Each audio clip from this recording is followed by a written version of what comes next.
Olá, gente! Tudo bem? Vocês estão me ouvindo bem?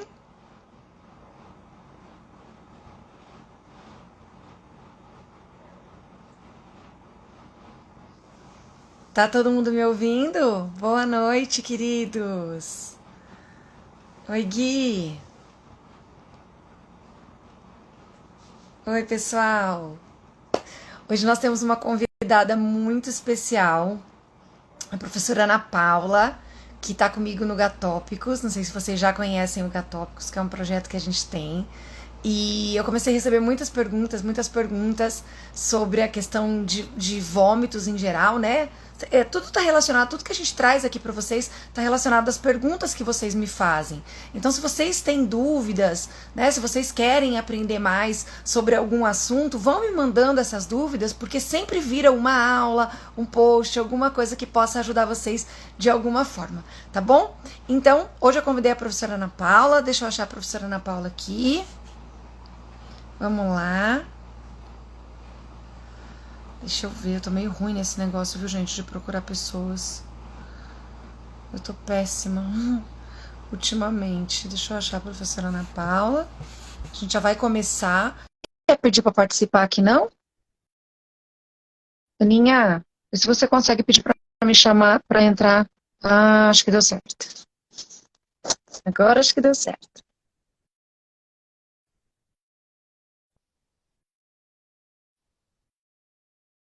Aninha, você tá aí? Tá. Eu tô, mas tá dando Não? um teto branco aqui, peraí.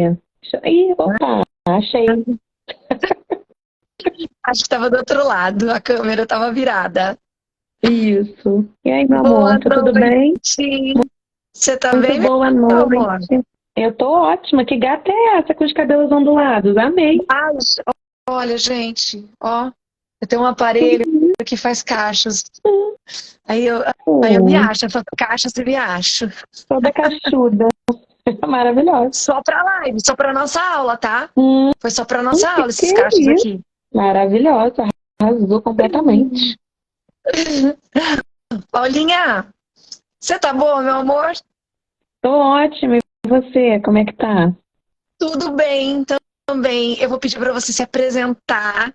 Tô com um calor louco aqui hoje, tá muito calor aqui onde eu tô, no estado de São Paulo, tô aqui na casa da minha mãe. E eu vou pedir para você se apresentar primeiro. Primeiro eu vou me apresentar para quem não me conhece. Meu nome é Raquel Reis Martins. Eu trabalho com patologia clínica, com hemoterapia há mais de 20 anos. E junto com a Paulinha, nós tivemos uma ideia de trabalhar melhor com os médicos veterinários que se dedicam a felinos. Não quem se dedica exclusivamente a felinos, mas sim também aos veterinários que gostam de felinos de alguma forma. Por quê? Porque nós estamos percebendo na pós-graduação que isso era uma deficiência muito grande dos nossos alunos, né? Tivemos alunos, temos alunos em comum, e aí a gente foi percebendo que a gente precisava ajudar esse pessoal de alguma forma, porque a medicina felina é uma coisa que é mais atual, né? Há tempos atrás, quando eu me formei, ninguém falava só em medicina felina, era como se fosse um pedacinho ali da clínica de pequenos, mas bem escondidinho, bem deixado de lado mesmo. Então, por conta disso, eu junto com a professora Ana Paula, que vai se apresentar agora, que é uma especialista maravilhosa. Ela vai falar para vocês. A gente decidiu fazer esse projeto que é o Gatópicos e estamos aqui. Bom, gente, primeiramente, boa noite. Sejam muito bem-vindos aqui na nossa live. O meu nome é Ana Paula Cardoso, sou veterinária exclusiva de gatos. Trabalho hoje em dia em 3 serviços veterinários, a Pet Clinic Caraí, Niterói, a Ovet Tijuca e a minha clínica chamada Cat Clinic Barra, na Barra da Tijuca, no Rio de Janeiro, né? Dá pra ver pelo sotaque, eu acho. Enfim, sou pós-graduada em medicina felina, só trabalho com gatos desde 2009 para 2010 e acho que no geral é isso. O que precisarem de mim, estou à disposição aí para responder as perguntas que surgirem e eu acho que no geral é isso. E, e aí eu fui soltando uns posts, e aí o pessoal foi me fazendo várias perguntas, e eu não tive como falar como deixar de trazer a professora Ana Paula aqui para responder isso junto com a gente, porque afinal de contas as perguntas elas são laboratoriais, mas elas são clínicas também, né? Então eu não tive como deixar de convidar e ela prontamente aceitou de um dia para outro. Ela aceitou fazer. A gente já tinha falado alguma coisa sobre isso lá na nossa aula de tríade, né? Oi. Mas não tinha nada concreto e por isso a gente decidiu fazer isso aqui. Então, prof, vamos lá. Por que a gente decidiu lá naquela aula de tríade falar um pouquinho sobre vômito, hein? A gente sabe que o vômito é um sinal clínico, né? Não é exatamente uma doença. Ele é uma manifestação clínica de uma doença, seja uma doença de trato gastrointestinal ou ainda uma doença sistêmica, né? Mas na prática, a gente vê que muita gente confunde vômito com regurgitação, que não consegue entender qual seria a frequência convencional em que isso seria aceito ou não, porque existe como é que eu vou dizer, uma ideia antiga, né, que vômito em gato é algo normal, porque antigamente se falava muito da formação de bola de pelos, porque a gente antigamente também tinha rações muito aquém do que a gente tem hoje, né, em termos de qualidade, com uma composição muito, muito fora do convencional, e os gatos acabavam acumulando muito pelo nesse trato gastrointestinal, né? E os veterinários da época, da ocasião, consideravam ser normal a formação das bolas de pelo e, portanto, os vômitos, né? Isso acabou virando aí um mito da veterinária, né? Que é normal o gato vomitar, que gato não tem problema não, né? Pode vomitar um pouquinho que não dá nada. Só que na prática a teoria não é exatamente essa, né? Então a gente sabe que vomitar não é algo normal, isso definitivamente, em frequência absolutamente nenhuma. Existem frequências que são toleradas a depender do nível, né, de pelo que o gato tem, quantidade de pelo que ele ingere, é tolerável, mas não é considerado normal, tá? Então, eu venho de uma época onde me diziam exatamente, inclusive os veterinários, vomitou isso, porque a gente era questionado e os próprios professores nos ensinavam. Não, gato vomitar é normal. Eu venho dessa fase, né? E eu pensava, gente, se a gente está vomitando, a gente não está normal. Imagina o gato, né? E ainda o humano vai lá, tem bebedeira, aquela coisa toda.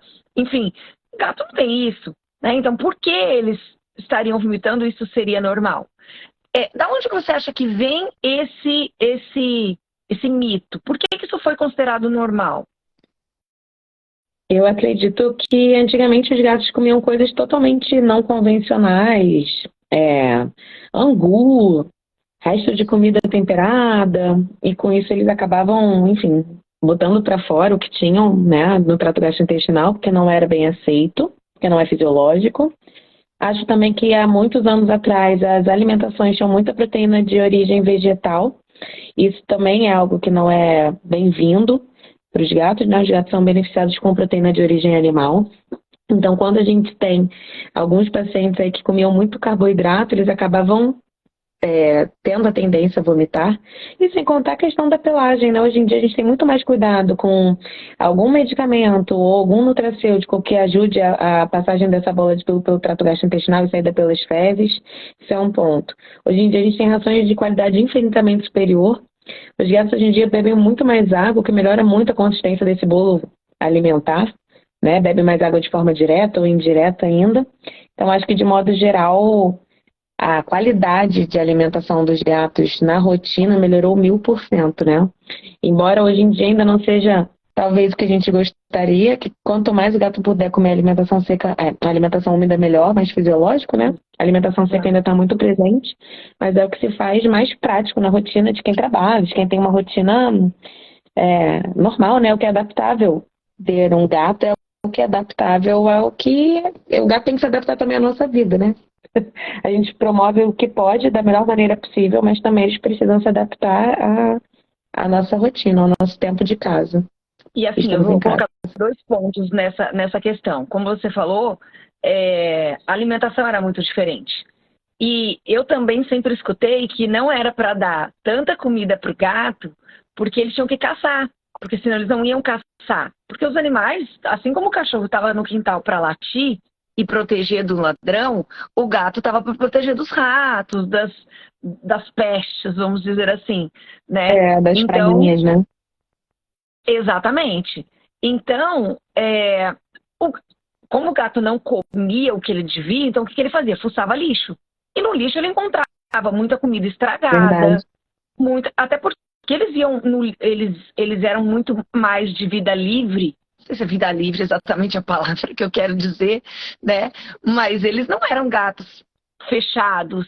Pouca Domiciliares, gente morava. A gente tá, né? claro que os grandes centros, né, gente? Como Rio, São Paulo, a gente já tem prédios aí há muito tempo, né? Não que na cidade do interior não tenha prédio há muito tempo, tem prédio há muito tempo.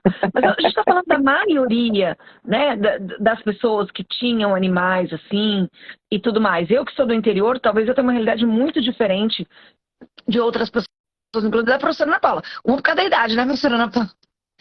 E outra, porque também ser do interior muda um pouco. Então, quem é do interior talvez esteja me entendendo aí sobre isso. Então, acho que isso também criou esse... Como eles vomitavam, porque eles comiam coisas estragadas, comiam demais, comiam com muita voracidade, né? Eu sempre que estou dando aula, eu sempre falo, mas gato não faz isso. Aí alguém sempre me contar, mas o gato da não sei quem roubou um pedaço de carne, roubou um pedaço de não sei o que. Aí eu entende? Os meus gatos não sobem na mesa e pegam nada, mas outros gatos podem fazer. Roubam um sanduíche inteiro, roubam um queijo inteiro. Por quê? Porque se eles têm essa mania, ou mesmo quando eles são adotados, né? Se eles têm essa mania de roubar porque eles não tinham em algum momento, eles podem comer com muita voracidade e vomitar também. Tô certa, prof? Com certeza, sem dúvida nenhuma. A gente até vê isso na rotina, né? Até quando o gato come ração mesmo, às vezes tem gatos que comem muito por ansiedade também, querem comer como se fosse acabar a comida, né? E acabam regurgitando muitas vezes, né? Não necessariamente o vômito verdadeiro, mas como se fosse um vômito em forma de charuto, com alimentação umedecida, né? Não chega a ser um vômito clássico, né? Isso aí é uma outra pergunta que eu recebi muito também. Coloquei umas perguntinhas lá. E muita gente falou que não sabe diferenciar exatamente o que é vômito de regurgitação, né? Como é que a gente pode colocar isso de uma forma bem, bem simples, bem prática? Olha, o vômito é um processo muito ativo, né? Totalmente mediado pelo sistema nervoso central. Então, o gato ele começa a ter sinais de que vai vomitar, que a gente chama de sinais prodrômicos. Horrível. É tipo um trava-línguas. São sinais clássicos da pré-função de vomitar, né? Então, o gato começa a ficar inquieto, muitas vezes ele saliva abundantemente, fica agitado pela casa, chega a vocalizar, e normalmente não é um miado convencional, aquele miado de quem vai brincar, aquele não, aquela coisa meio assim sofrida. Muitos gatos vomitam em lugares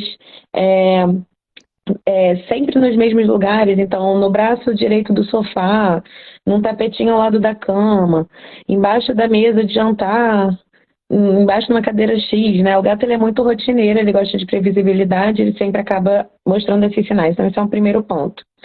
Segundo ponto, o gato... Wesley, fica no tema que nós vamos responder a sua pergunta que você fez lá na caixinha, não esqueci de você não, fica aí, viu? Outro ponto importante é que, além desses sinais, né, pré-vômito, o gato também acaba apresentando, durante o vômito, um movimento muito importante de região abdominal e região torácica, fazendo alternância entre eles, para ejetar esse bolo alimentar. Então, normalmente, no vômito vem conteúdo de duodeno, estômago e esôfago, então é um conteúdo que vem lá de baixo. Então é importante que essa contração ritmada entre tórax e abdômen seja bem ativa para que o gato consiga expulsar o vômito, né? Esse produto de trato gastrointestinal até o duodeno. Então o gato faz o que a gente chama de refluxo duodeno gastroesofágico. Esse é outro ponto. Outro ponto importante é que no vômito normalmente tem a coloração de saliva, o suco gástrico, que é mais transparente, né? Muitas vezes tem a coloração da ração, né? Às vezes vem até sangue, o que não é um sinal tranquilo, normalmente é para a gente se preocupar com o gato. Pode ver conteúdo biliar, né? Enquanto na regurgitação é um processo totalmente passivo. O gato tá ali, come a beça Do nada, ele simplesmente bota pra fora e volta a comer rapidamente, né? E não demonstra nenhum tipo de sinal Às vezes a pré-vômito, mesma né? ração, Normalmente, inclusive. exatamente, muitas vezes come o próprio produto do regurgito, né? Da regurgitação dele. E acaba muitas vezes também não tendo nenhuma perda de apetite, não ficando nada indisposto. Então, a regurgitação é um sinal clínico que muito assusta um pouco o cliente, porque ele vê aquele tubo bem comprido, com a ração um pouco digerida, pensa que o gato está tendo algum problema de absorção, de digestão, e na verdade não, né? Nem chegou lá. Então, a regurgitação normalmente é um processo que a gente considera ser mais simples. Não costuma ser um processo tão importante. E, no geral, se ele pergunta para o cliente como era o aspecto do vômito, né? Hoje em dia, com o celular, foto o tempo inteiro, fica tudo muito mais fácil. Hoje mesmo de manhã, eu recebi uma foto de uma bola de pelo com vômito ao redor, de uma cliente que, inclusive, está assistindo a live, a Andréia, maravilhosa, do gatinho Mickey. E ela falou, não perco essa live de hoje por nada. E ela tá aqui, que eu vi. Chegou na hora certa, né, Andréia, para você essa live. E Eu acho que essa questão ela é muito quase. importante, né, Paulinha? Assim, a gente saber identificar, porque a gente está falando da Andréia, que é uma tutora, mas vamos falar assim para os médicos veterinários, de uma forma geral. É verdade. Isso. Vamos falar de uma forma geral, a questão de saber identificar o vômito. Eu acho que nós, médicos veterinários, muitas vezes, temos essa dificuldade. Uma porque muitas vezes é só um relato, então a gente tem que saber até o que perguntar para o tutor, né? Você concorda comigo? Assim, às vezes se a gente se embaralhar na pergunta, porque eu vou falar assim, de uma forma geral, a gente como clínico, a gente induz a resposta que a gente quer. Então, se eu imagino que é um vômito, eu já começo a perguntar, mas é mais verde? Ele é mais não sei o quê? E a pessoa pensa, acho que era um pouco verde. Não, verde. Era tal jeito? Era. Então a gente começa a... Isso com tudo, né? Ah, mas ele comeu muito? Comeu. Entendeu? Sim. Ah, ele não tá comendo? Muito o que a gente quer que eles respondam, porque a gente forma uma ideia na nossa cabeça, né? E assim, a minha pergunta como é que a gente sabe se eu preciso de uma investigação? E a gente sabe que a gente tem muitas vezes tutores extremamente cuidadosos, como pelo jeito é o caso da Andréia, que está aí do Mickey, né? Que sabe uma respiração diferente do Mickey, né? E como é que eu sei se eu preciso acalmar a Andréia, dizer assim, Andréia, olha, isso vão voltar para o normal, né? Isso é aceitável, vamos dizer assim. Normal, acho que nunca vai ser a palavra, mas é aceitável. Ou não, nós vamos precisar fazer exames, que é a parte particularmente que me toca. Nós vamos precisar fazer mais exames, partir para uma investigação melhor. E aí? Na minha concepção é assim, se o gato teve um vômito aleatório, esporádico, Mickey tá famoso. Se o gato teve um vômito aleatório, esporádico, uma coisa totalmente fora do contexto, e ele está disposto, está espertinho, subindo e descendo, não perde o apetite, eu particularmente, num primeiro momento, não me preocupo tanto. Agora, é um gato que tem tido vômitos com uma certa frequência, fica meio prostrado, deixa de se alimentar, muitas vezes acaba não bebendo nem água, a própria água às vezes é o gatilho para que ele comece a vomitar outra vez, né? Isso me preocupa bastante, assim, até semana passada tem uma outra cliente que o gatinho dela tem propensão a formar fístula de glândula adrenal e ela, por conta própria, deu um antibiótico e esse antibiótico acabou não fazendo muito bem, enfim, para trato gastrointestinal e ele começou a vomitar e ela não queria deixar em jejum de modo nenhum, né, morrendo de pena. Mas eu falava, deixa o estômago desse gato dar uma relaxada, né, dá um tempo para esse organismo, ele tá botando pra fora tudo que come, tudo que bebe, dá um tempinho. Exato. Mas não conseguia dar, entende? Aí o gato ficou vomitando o domingo inteiro, mandando mensagem o domingo inteiro. Assim, até para isso a gente tem que ter um pouco de paciência. Quando a gente está indisposto, vomitou, a gente consegue comer depois? Mesmo que a gente tenha fome, você não se sente bem comendo. Sim. Né? Só que a diferença vez... é que a gente pensa, poxa, eu vou comer, mas não vai fazer bem, mesmo que eu tô com fome, mas o gato, ele só pensa que ele tá com fome, então ele vai e come. Lógico. Lembra aquela vez que eu sofri um acidente lá em Londrina, dando aula? Eu vomitei loucamente no aeroporto. Eu falei, não quero comer nada, assim, tô com fome, mas não vou comer. Impossível, sabe? Não dá nem pra beber água, assim. Tô Eu passando muito esperando ela mal. na minha casa pra almoçar, gente. Eu sofri um acidente de Uber, Pois é, pois é. Mas graças a Deus ficou tudo bem, 7 né, da manhã. Paulinha? Oh, com certeza. Então, tá, vamos fechar essa pergunta. Quando que eu Tá. sei se eu preciso de uma investigação? Quando o gato fica indisposto e sem apetite. Pra mim é o parâmetro. Tá, ótimo, ótimo. Ou quando de E repente saber vem as vômito com perguntas que eu sangue faço. também. Vômito com sangue me deixa mal. É, claro. Sim, sim. Não, porque aí já vem alguma coisa muito mais preocupante, né? Vômito Sim. com sangue, enfim, não pode ser nada. Não Tem tem como realmente ser que ter algo alguma simples, coisa né? séria. É. Você acha. Agora, tem tutores que reclamam frequentemente dessa questão. Para os Sim, veterinários acabam ficando doidão. Tipo, ai meu Deus, esse gato não para de vomitar, sim. né? Passa lá um suporte, mas o veterinário acaba Uhum, ficando bem atrapalhado com isso. sim. O que dá para a gente fazer, você acha, para ajudar a melhorar isso? Por exemplo, o que é a minha pergunta? Hum. Tipo, a questão do comedor. Ajuda mesmo?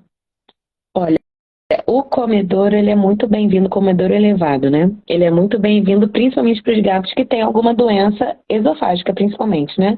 Sim, eu não falei Megaesôfago, elevado porque eu esofagite. queria dizer assim, o comedor de uma forma geral, ele faz diferença nesse manejo, nessa coisa toda, né?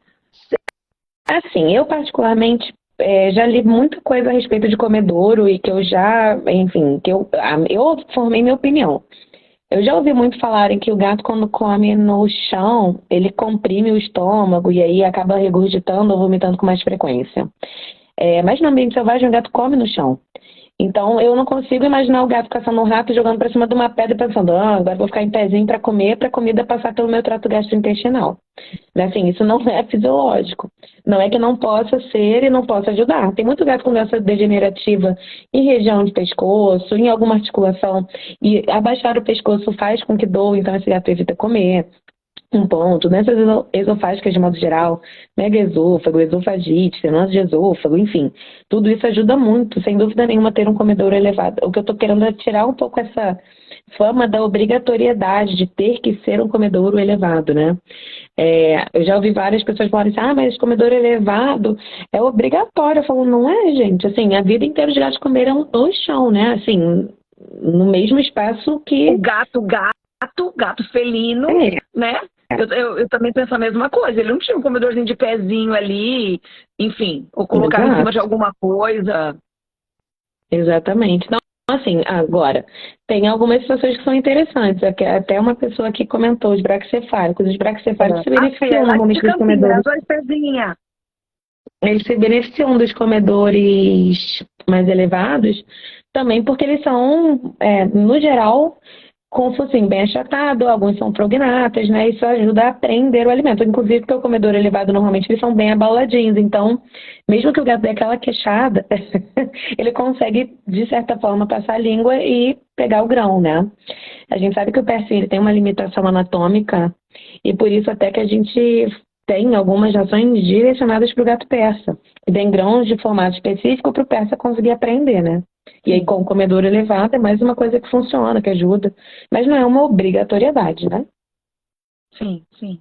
E eu acho que tem muito a ver com a idade também, isso que você falou. Eu acho que a gente tem que pensar mais nos nossos idosinhos, especialmente por conta da região cervical, lombar, né? Porque se ele tiver mais Uhum. dor, vai ficar muito mais complicado para ele comer.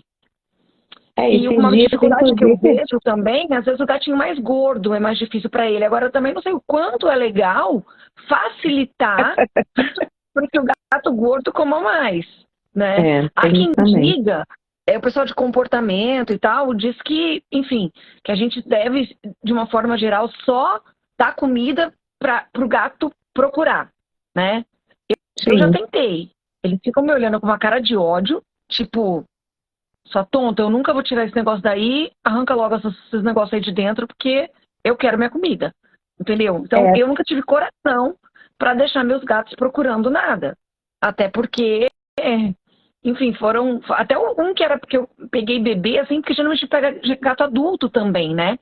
E gato adulto tem uma. Eu acho que tem um costume diferente. Ele já vem. A mesma coisa que comer ração úmida. O gato adulto que chega pra gente, para introduzir comer ração úmida, na minha casa, vou dizer, experiência da minha casa. Foram mais ou menos 2 anos e meio para que os gatos adultos começassem a comer ração úmida. E A ele é minha quem gata não com come. gosto. Hã? Minha gata mesmo não come a úmida. Não gosta. Então, né? Aí você fala, ai, troca de marca, troca disso, troca daquilo. As mais velhas, elas comem, elas tomam aquela aguinha. Sim. A raçãozinha mesmo fica ali. Que é a intenção, né? Que ela coma a aguinha. E aí o menininho, que é o mais bebê, assim, que tem 2 anos e pouco, que já come desde novinho, aí ele come o dele e o de todas as outras. Que estão lerdinho, ele só bebendo água, ele vai e tira todo mundo. Então acho que tem muito isso também, né? A gente não ter a gente, por exemplo, a mesma coisa que a pessoa nunca comeu brócolis, só come carboidrato, carne, e aí você quer educar a pessoa a comer brócolis de uma hora para... Por mais que seja mais saboroso, não tem paladar para aquilo, né? Você concorda? Sim, eu acho que também a textura, né? O gato que se habitua a comer ração seca, normalmente eles gostam daquele croque, do apreender, o croque da textura do grão. É totalmente diferente da alimentação úmida, por isso que a maioria, inclusive, só come o caldinho, né? Sim. Então, mas assim, hoje elas até comem, sabe? Então, assim, ó, a minha dica para quem tá aí se batendo, ou quando o tutor falar para vocês, né, para os veterinários, o meu gato não come. Gente, de verdade, insista. A gente vai jogar muita ração fora. Por isso que eu coloco sempre um pouquinho só, sabe? Mas para ir adquirindo o hábito, porque acaba dando certo. Pelo menos na minha E desde experiência, filhote, deu né? certo para 3 gatos meus. O ideal é sempre tentar desde filhote também, né? Sim. Mas é que eu tô falando, muitas vezes a gente já adota o gato adulto, né? Sim. Já adota muito Sim, mais casa gato minha adulto também. do que cachorro adulto, por exemplo. Sim, Né? verdade. Todos os gatos que eu já tive, eu só adotei um filhote porque veio na barriga da mãe. Justo. Porque o resto todos eu peguei adulto. Eu gosto do gato pronto já, sabe? Pra saber, esse comportamento dá certo comigo, não dá certo comigo, enfim. E a questão da bola de pelo, né? O que dá para fazer? Até que frequência é normal a questão da bola de pelo? O quanto que eu posso e devo, né? Vamos falar mais devo, escovar esse gato para ajudar a melhorar essa questão das bolas de pelo? Quanto isso é arriscado para o nosso gato? Olha, no todos os dias, eu brinco assim, quando fazer a escovação? Todo dia, na minha opinião. Se a gente tiver um gato muito peludo, principalmente, né? O gato de pelo curto, de repente a gente poderia até escovar dia sim, dia não, mas o gato de pelo longo eu indicaria me escovar todos os dias, né? Tem gato que não gosta muito da escovação e aí a gente tem que ficar procurando, como é que eu vou dizer, escovas diferentes, pentes diferentes, texturas diferentes. Muitas vezes o gato não gosta de escova, mas gosta daquela luva, ou não gosta daquela luva, gosta de uma Furminator. Enfim, existem várias aí no mercado. Tem gato que odeia rasqueadeira, tem gato que ama, enfim. Isso é muito tentativa e erro, né? Mas uma dica que eu sempre dou para não deixar o dono frustrado é escovar no sentido do crescimento dos pelos e depois ao contrário. Porque quando a gente escova ao contrário, vem muito mais subpelo, né? Seja principalmente do gato que quase não sai nunca nada, né? Que é o gato de pelo curto.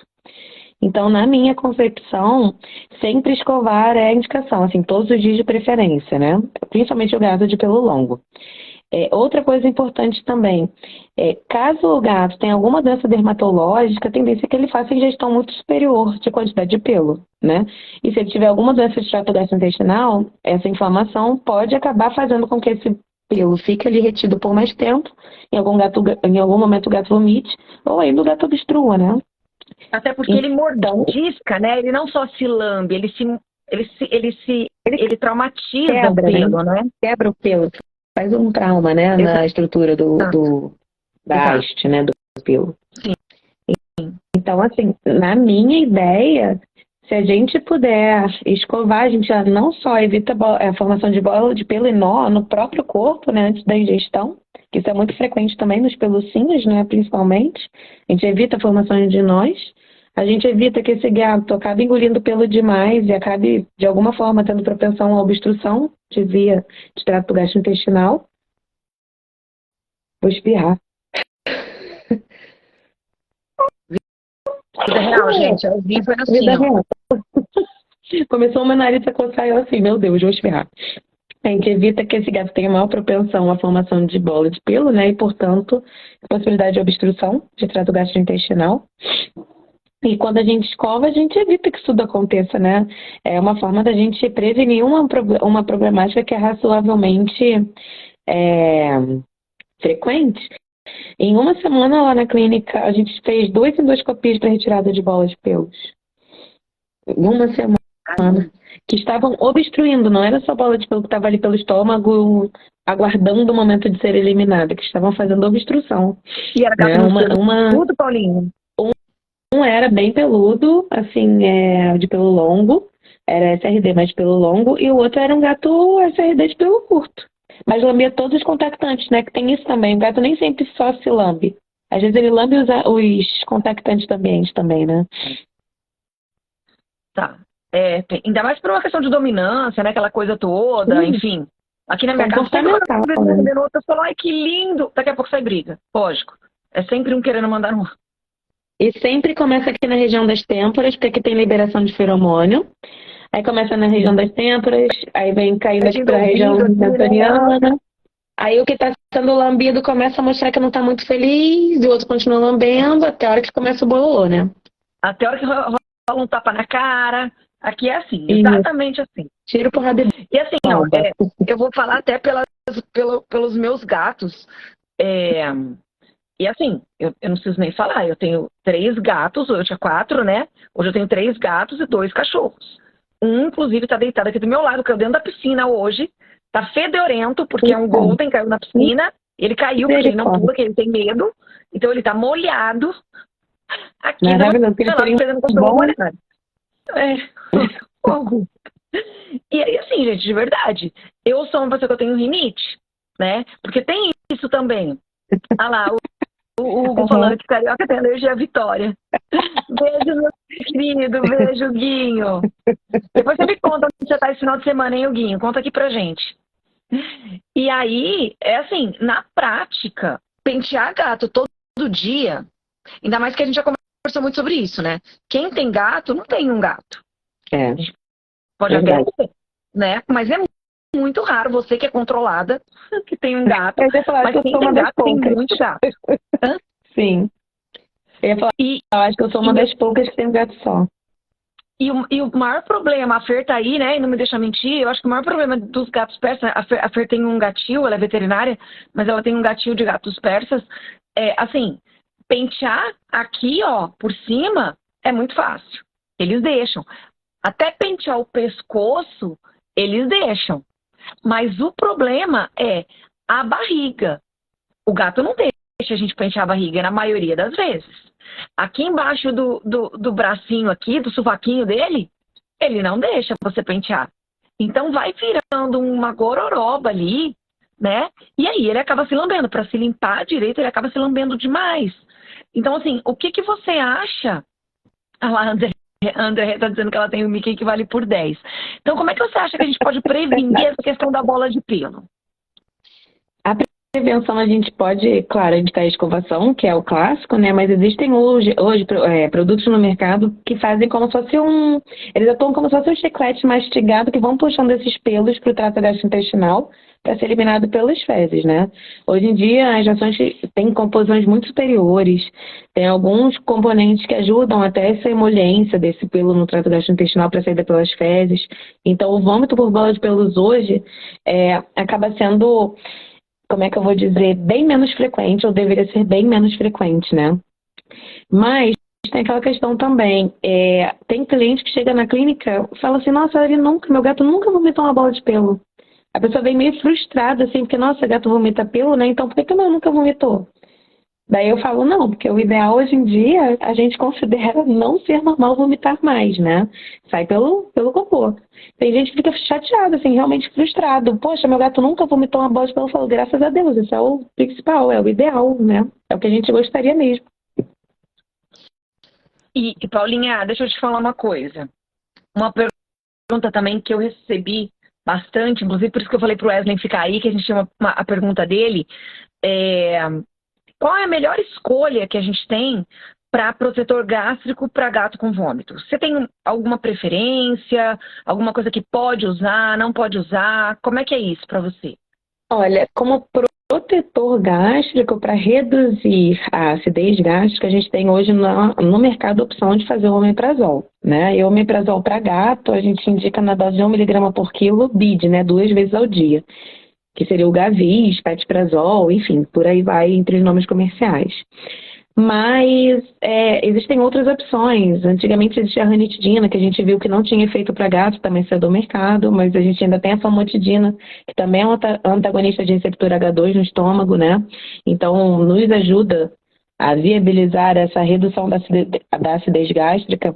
E a famotidina ainda tem um efeito colateral que é muito benéfico e bem-vindo, que seria efeito orexígeno, né? De estimular apetite. Então, acho que é uma questão mesmo de ir na tentativa, né? Na minha opinião, como redução de acidez gástrica, sem dúvida nenhuma, seria o omeprazol. Agora, a gente tem outros medicamentos para náusea, como a ondansetrona, a gente também tem o Serene, que é o Maroptan, né? Que tem vendido pela empresa Zoet, que é excelente também, gosto muito do Serene, o Vonal é excelente também, que é a ondansetrona.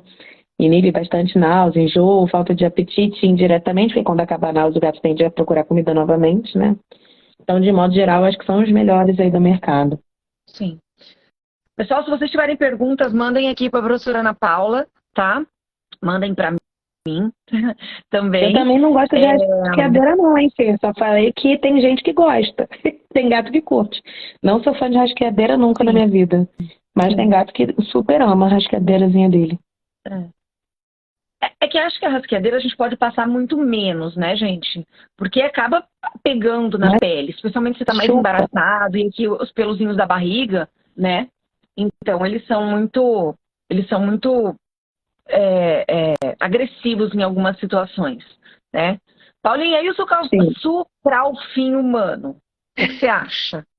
Eu gosto, principalmente para esofagite. Eu acho que o sucralfilme tem uma boa efetividade, principalmente quando a gente pensa em esofagite ou então em alguma possibilidade de úlcera gástrica.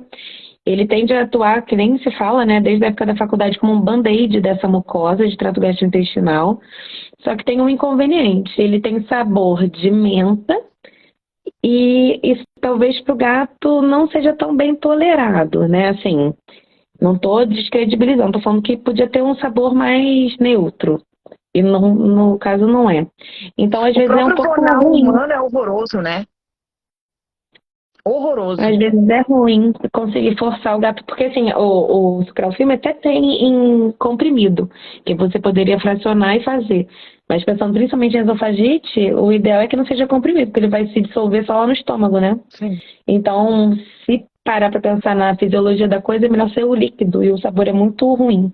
Os gatos normalmente cospem, sacodem muito a cabeça, mas assim, o sucralfilme prático, na verdade, né? Eu acho que para gato, o medicamento humano, para cachorro até funciona bem, mas para gato, acho que por causa do tamanho, e o que você falou, às vezes, o que é em dose menor, que é para criança, a gente sempre com sabor de morango, abacaxi, né? Negócios muito, muito fora. Sim. A Carla tá concordando com a gente aqui. E os comprimidos são grandes demais também, com certeza, Carla. Sim. Com certeza. Também penso isso. Tem uma pergunta aqui. Pessoal, eu vou dar um recado para vocês. Seguinte, segunda-feira nós temos uma aula. Essa aula já é do nosso curso, tá? Nós temos 3 módulos, não sei se vocês estão sabendo ou não. O nosso curso...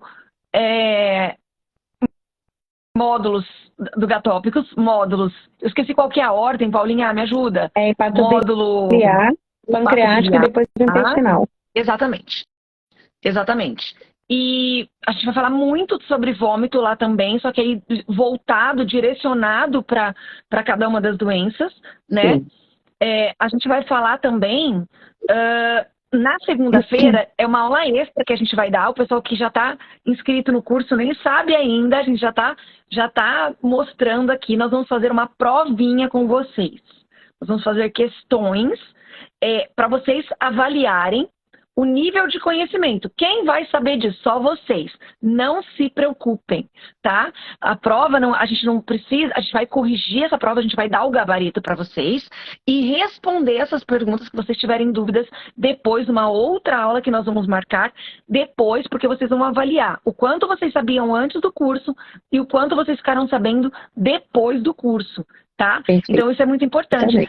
Só que, olha a ideia que eu e a professora Paulinha tivemos. Nós vamos fazer essa aula aberta para todo mundo. Então, se você quer testar o seu nível de conhecimento dos assuntos hepatobiliares, hepáticos e biliares, né? A gente fala como se fosse uma coisa só. Depois, pancreáticos e intestinais. E do ponto de vista todo, gente, desde a fisiopatologia das doenças, desde a fisiologia dos órgãos, depois a fisiopatologia das doenças, as principais doenças envolvidas, né? Depois, os exames laboratoriais que a gente pede, os exames imaginológicos, estranho falar esse nome, né?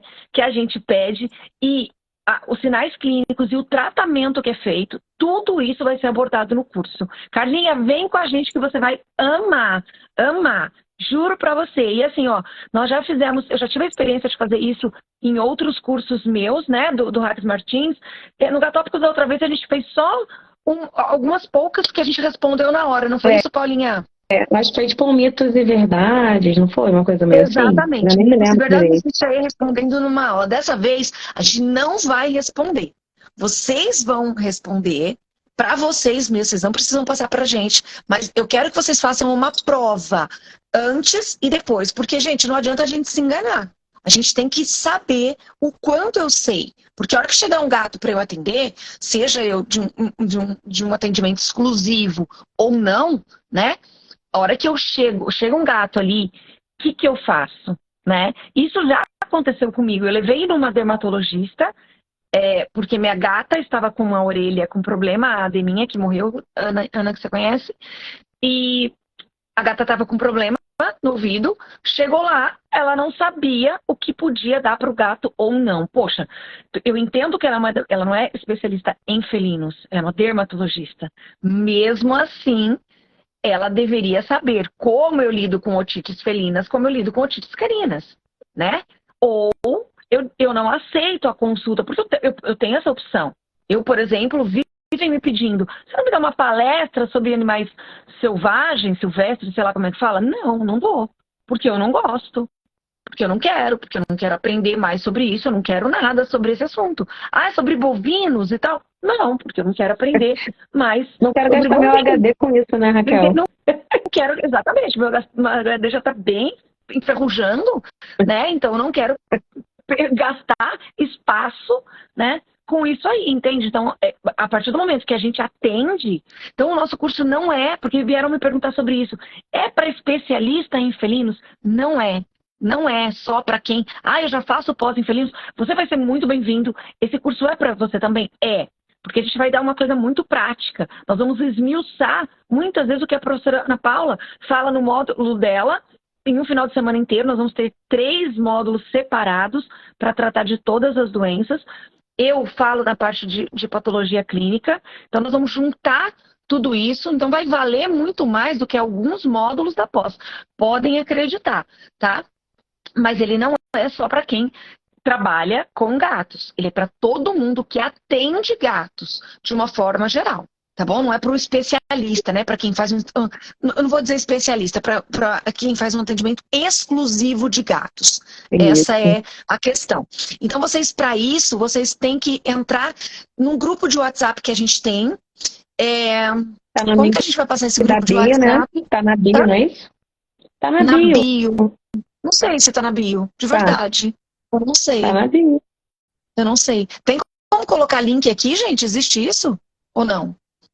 Na live acho que não, mas assim, de repente, assim que acabar a live, a gente publica. O link. Exatamente. Então, assim que acabar a live, a gente vai publicar o link da bio. E outra coisa importante, quem tiver no dia da aula, no grupo, não precisa estar na aula, tá bom, gente? Quem estiver, claro que eu quero que vocês estejam na aula, porque essa aula é ao vivo, não vai ficar gravada para quem não está no curso, ela só vai ficar gravada para quem é no curso, senão você só tem a oportunidade de participar ao vivo, tá? Vai ter sorteio lá. E esse grupo tá muito legal. A gente tá postando caso clínico, enfim, várias coisas, né? Várias coisas que vocês podem ganhar. A gente já postou trabalhos científicos lá, as aulas, o material todo da aula de tríade que a gente teve. Então, tudo isso a gente vai manter para quem... E, na verdade, aí, segunda-feira, enfim, a gente vai desativar esse grupo e não só para que vocês possam realmente estar lá e ter a oportunidade de receber o link, que é um link fechado, só para quem comprou o curso, mas que nós vamos abrir para todo mundo, tá bom? Então estejam lá, por favor, que vocês vão ganhar esse presente. Tinha algumas perguntas aqui para trás, Paulinha. Eu vou tentar buscar essas perguntas para a gente responder. Tá. E aí eu vou te fazer uma outra pergunta que nós temos aqui. Tá. Síndrome de Pandora causa vômito? Eu acho que essa pergunta ela é muito grande. Inclusive, ela dava uma live, uma aula, alguma coisa desse tema, síndrome de Pandora. O que é isso realmente, né? Mas a pergunta ela é pertinente porque, assim, ela causa vômito, essa síndrome de Pandora, mesmo quando o gato não está com crise de cistite? Olha, a síndrome de Pandora é uma doença que a gente considera neuroendócrina, que acomete muito a parte urinária inferior, né? Então, o gato acaba tendo muito o que a gente chama de cistite intersticial, secundária à síndrome de Pandora, mas ela normalmente vem acompanhada de outras alterações, como colite, imunossupressão, algumas alterações dermatológicas, inclusive a gastrite também. Muitos gatos apresentam gastrite nervosa por causa da síndrome de Pandora e não estão apresentando cistite no momento.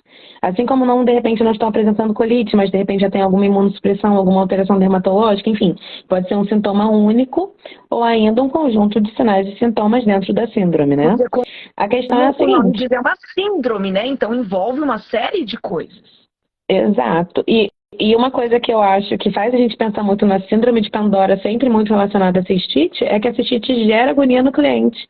O cliente não consegue ficar vendo o gato dele toda hora indo à caixa, tentando urinar, fazendo pequenas porçõezinhas de urina diversas vezes, né?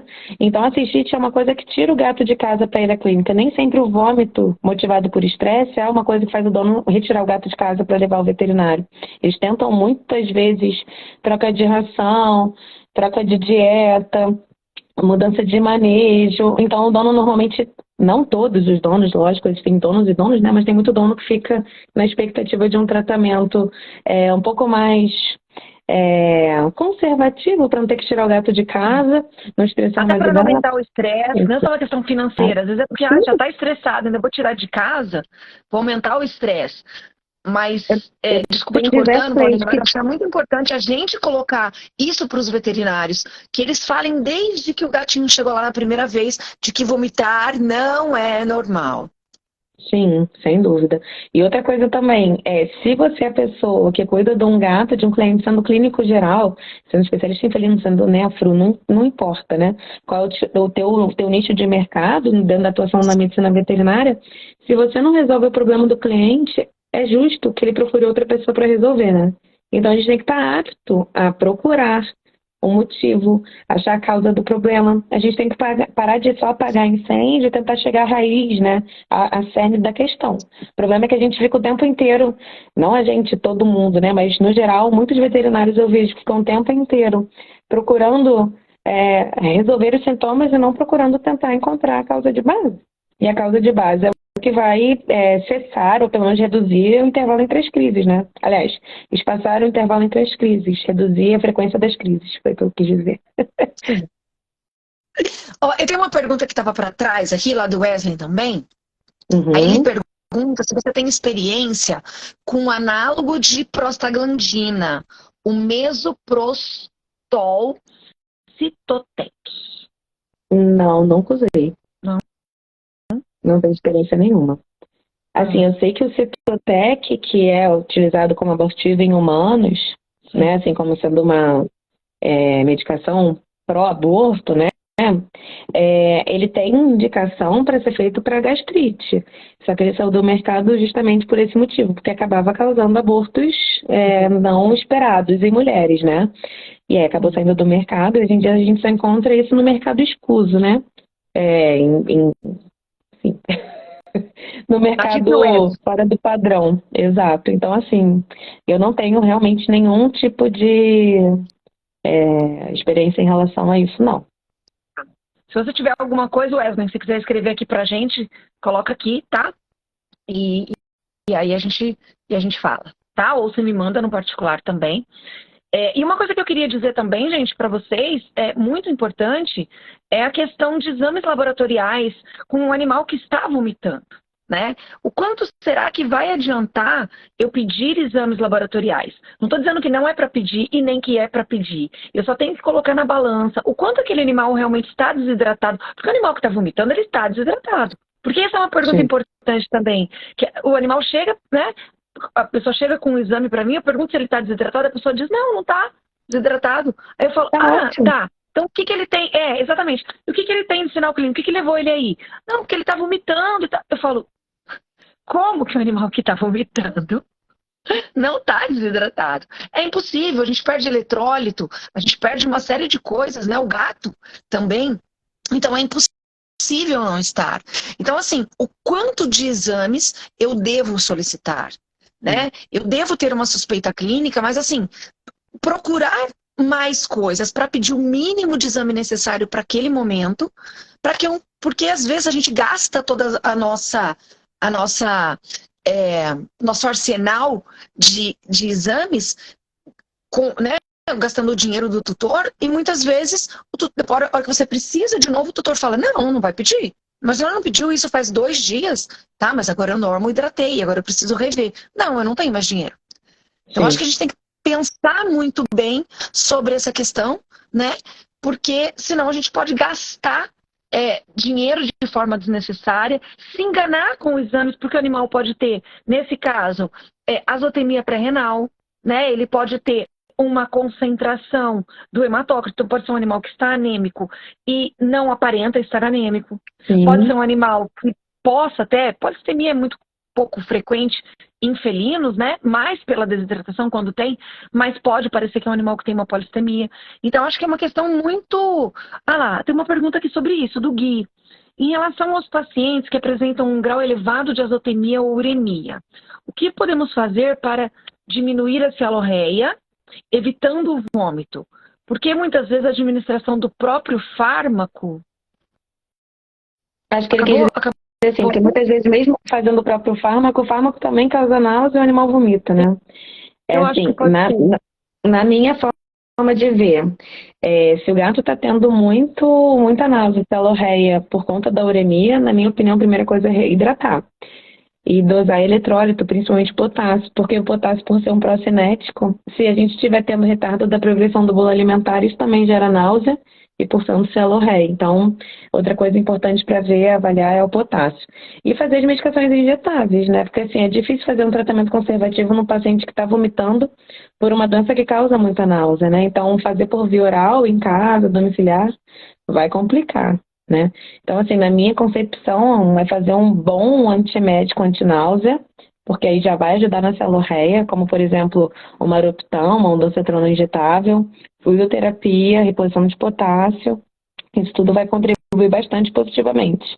E se o gato estiver com algum retardo do bolo alimentar, já com potássio normalizado, a gente pode fazer algum tipo de procinético, né? De repente até o Plasil pode valer a pena aí na sua terapêutica.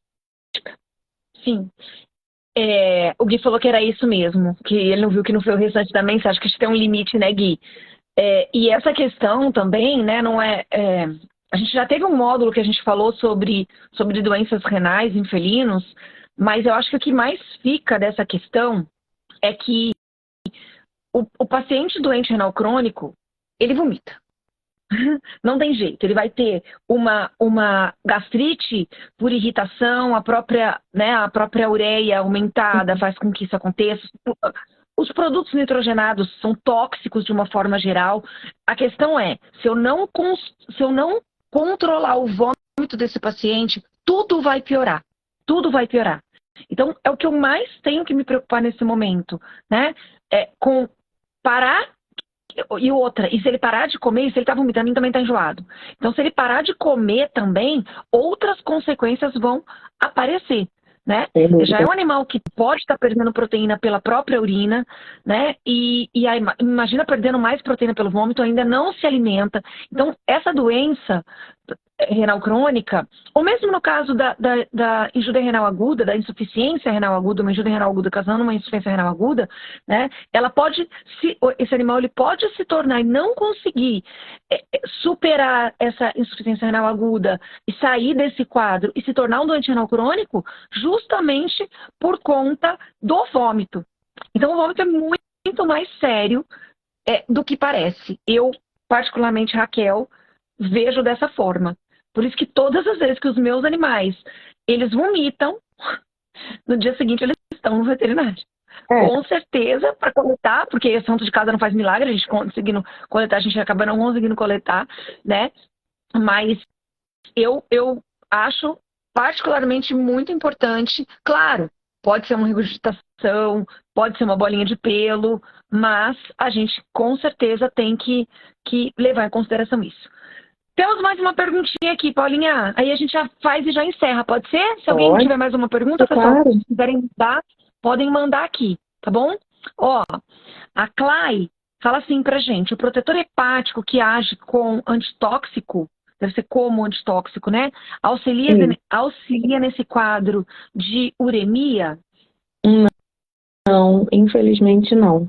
Normalmente esses antitóxicos, eles são compostos de metionina e outros, como é que eu vou dizer, aminoácidos, vitaminas, eles têm esses suplementos polivitamínicos, né? Na verdade, eles não ajudam... São mais nutracêuticos do que outra coisa, né? Na maioria das vezes. Exatamente. E eles não, na verdade, eles não têm nenhuma função de detox, né? Embora o nome seja sugestivo de, eles não detoxificam nada, nem no fígado e nem no rim. Então, eu particularmente não indico o uso. Tá. Assim, eu vou falar, como antitóxico, vamos dizer assim, não é a palavra antitóxico, mas como antioxidante de uma forma geral, eu gosto da N-acetilcisteína. Pelo menos funciona bem nos meus pacientes, especialmente nos que estão com doença hepática. Tem o SAMI também, né? Essa metionina é excelente. O SAMI, claro, o próprio SAMI. Mas a N-acetilcisteína, ela acaba, são doses um pouco altas, né? Mas ela acaba muitas vezes evitando que as hemácias se rompam de forma precoce. Porque muitas vezes na própria uremia ou nas doenças hepáticas, né? Porque o hepatócito ele é extremamente importante. Nós vamos tratar inclusive de anemias nesse módulo, tá, gente? De hepático, porque assim, de uma forma geral, a gente pode identificar até doenças hepáticas em felinos através da qualidade que a hemácia tá. E pouca gente fala sobre isso. Então, com certeza, ó, tem gente, acho que é a Carlinha que está falando aqui que ela ama o acetil também, e muitas vezes a gente consegue prevenir a piora dos quadros de animais que estão com anemia, especialmente quando tem anemia hemolítica, não as imunomediadas, mas anemias hemolíticas por destruição mesmo, quando tem corpúsculos de raiz, gatos diabéticos, gatos com hipertireoidismo. Muitas vezes a gente tem a ajuda disso sim. O que é a primeira vez que você ouve, Carlinha? O que você ouve? Me conta aí. Conta pra gente. E aí, Paulinha, o que você faz de consideração final pra gente, então? Bom, gente, de modo geral, sempre procurar a causa de base do vômito. O vômito é sintoma, não é diagnóstico. A própria André do Mickey pode dizer isso, que toda vez que o Mickey tem algum problema gastrointestinal, eu sou a primeira a falar que tem que procurar qual é o motivo. Né? A gente tem alguns padrões, mas na prática a gente tem que sempre procurar, sempre testar, sempre vir para o cliente solicitar exames, né? Aí o melhor momento do exame a gente vai avaliar de acordo com o quadro clínico do paciente, sem dúvida, mas a gente tem que procurar o porquê desses vômitos, né? Sim. Então, vômito é um sinal clínico que compreende muitas doenças, inclusive as hepáticas. as trato gastrointestinal, as pancreáticas, as consideradas de síndrome urêmica, vômito por corpo estranho, enfim, vômito é um sinal clínico muito abrangente, né? Por estresse, né? Pela síndrome de Pandora, enfim. Então a gente tem que estar sempre aí atrás de um diagnóstico que seja de fato fechado, definitivo, para a gente poder dar o melhor tratamento possível para esse paciente.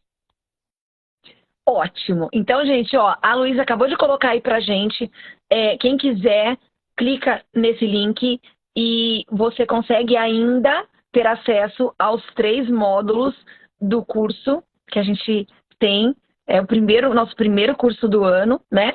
Faz muito tempo que a gente tem para abrir esse curso, veio muito pedido, nós ainda temos vagas, então vocês serão muito bem-vindos.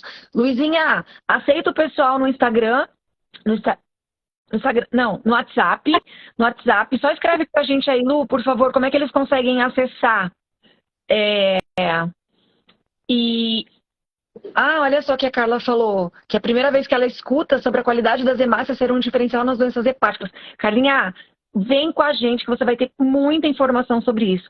Tipos de anemia, por que os animais podem ficar anêmicos e às vezes o animal nem está anêmico, mas a característica da hemácia. Então, com isso, a gente aprende a cobrar muito mais do laboratório que está fazendo o nosso exame, viu? Então, vem com a gente que você não vai se arrepender, você vai gostar muito do nosso curso, porque, olha, nós estamos preparando a aula já, né, Paulinha? Há bastante tempo e, ó, tá dando trabalho para ficar muito, muito legal para vocês. Obrigada pela presença de vocês.